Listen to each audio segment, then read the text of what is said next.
नमस्कार दर्शक बंधु जय जगन्नाथ मु दिव्य आपण मानक स्वागत जनाऊँगी आज आउ एक बड़ खबर को।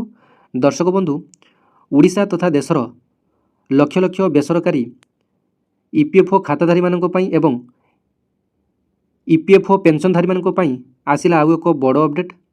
तेब केंद्र सरकार चलित बजेट रे ईपीएफओ कर्मचारी मानक पई एक बड़ घोषणाटी करेंगे केंद्र सरकार, जहाँ किसी आज बड़ अपडेट आसी।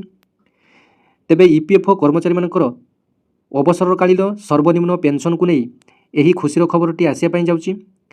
तेबे आसतु संपूर्ण अपडेट कौन रही जाणीने पूर्वर अनेक थर दाबी जे ईपीएफओ कर्मचारी मानकर सर्वनिम्न पेंशन को 7,500 टंका को वृद्धि करा जाऊ, अर्थात 7,500 टंका को मिनिमम पेंशन टी वृद्धि करा जाऊ। बर्तमान बहुत सारा ईपीएफओ कर्मचारी माने अवसरकालीन पेंशन किए 1000 टंका पाउची तो किए 1100 टंका पाउची तो किए 1200 टंका मध्य पाउचंती। तेबे एतिकिरे औषध खर्च मध्य अंटू नाही। एणिकी सरकार कर्मचारी मानकर मध्य 8 पे कमिशन लागू हेबा पई जाउची, तो सेमानक पई खुशीर खबर।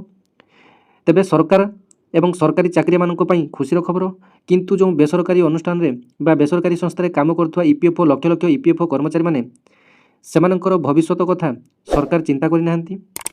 तेबे आगामी बजेट रे आपण मानक पई किछि बड़ घोषणा होई पारे बोली ओडिशा तथा देशर समस्त गणमाध्यम रे चर्चार विषय पालिटिछि जे दीर्घ 11 वर्ष रु अधिक धरी ईपीएफओ पेंशन रे कोनोसी भी परिवर्तन होई नाही। तेबे आसंतु संपूर्ण खबरटी कौन रही एई ईपीएफओ रो सर्वनिम्न पेंशन को नहीं आसंतु जानि नेबा। तेबे देखंतु खबरटी यही एबे आसिला अवसर प्राप्त कर्मचारी मानक मिली पारे बड़ उपहार, बढ़ी पारे सर्वनिम्न पेंशन।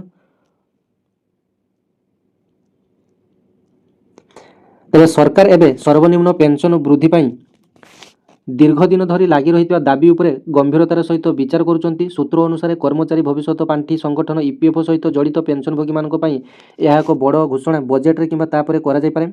वर्तमान ईपीएफओ अधीन रे थिबा कर्मचारी माने प्रति मासरे सर्वनिम्न 1000 टंका पेंशन पाउचंती। तेबे आश्चर्यर कथा गत 11 वर्ष धरी एही परिमाण अपरिवर्तित रही। कर्मचारी संगठन गुड़िक स्पष्ट कहिसंती जे 1000 टंका पेंशन वर्तमान समय आदौ व्यवहारिक नुहे।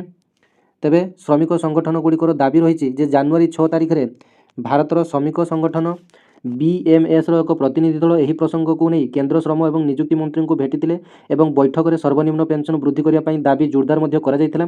जार उत्तर में मंत्री सकारात्मक प्रतिक्रिया देते और उपयुक्त विचार पर प्रतिश्रुति देते। तेबे यह व्यतीत अन्य कर्मचारी संगठन गुड़िक मासिक सर्वनिम्न पेंशन 7,000 रु 10,000 टंका को वृद्धि करने सेमानकर दाबी को पुनर्बार दोहराई।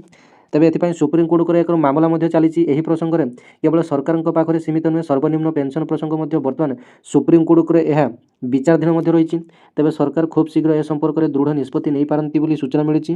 तेबे विशेषज्ञ मैंने विश्वास करती जे बजेट 2026 रे एही क्षेत्र में एक मोड़ सब्यस्त करें। तेबे ईपीएफओ नूतन पदक्षेप कौन गुड़ाक तेबे ईपीएफओ नूतन पदक्षेप जाणी नियंतु। एही समय ईपीएफओ यार सेवा को सरल करने को प्रस्तुत होउची।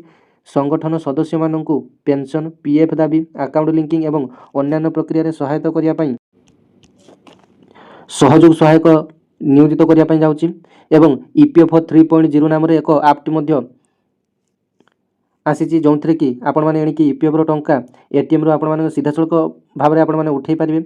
यही सहायक मैंने ही निर्दिष्ट शुल्क सदस्य मानक सेवा प्रदान करेंगे, जहाद्वारा वरिष्ठ पेंशनभोगी को बारंबार ऑफिस जीवार चिंतार मुक्ति मिल।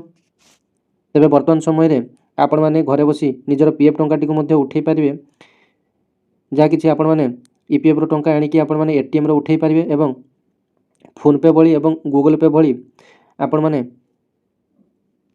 ऑनलाइन रे टंका देण नेण मध्य उठे पारे, जहाँ कि वर्तमान बड़ अपडेट आसी। तेबे एटा थिला ईपीएफ को नहीं बड़ खबर। तेबे आसंता बजेट रे आपण मानक पई बड़ घोषणा होई पारे, आपण माने अपेक्षा करि थांतु। धन्यवाद। जय जगन्नाथ।